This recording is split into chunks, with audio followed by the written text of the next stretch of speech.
Adakah bahagian hadapan enjin? Adakah ke kiri, ke kanan, atas ataupun bawah? Okey, kedudukan enjin dalam kereta ni biasanya ada dua. Satu menegak macam ni dan satu lagi melintang macam kereta lain lah yang front wheel drive. Untuk kereta yang enjinnya menegak, bahagian hadapan tu adalah bahagian ni, kemari. Ini adalah bahagian hadapan. Kalau kita dari samping macam ni, bahagian hadapan tu adalah yang menghadap ke kiri.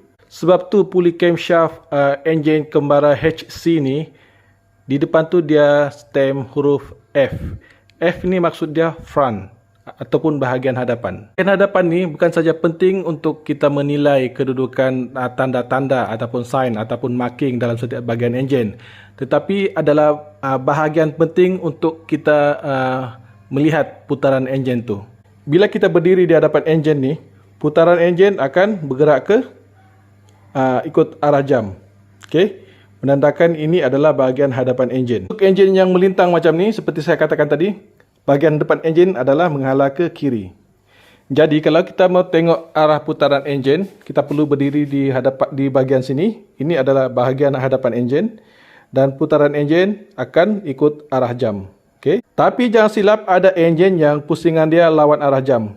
Untuk kereta yang enjinnya di belakang, contohlah macam Volkswagen Beetle kan, bahagian hadapan enjin dia mengalah ke kiri juga.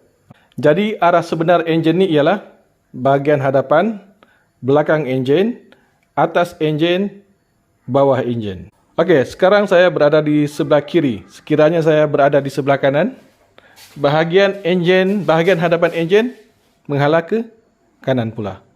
Atas bawahnya mana? Sini bahagian atas, sana bahagian bawah. Kenapa? Sebab kita ambil marking tu dari sebelah kanan ni.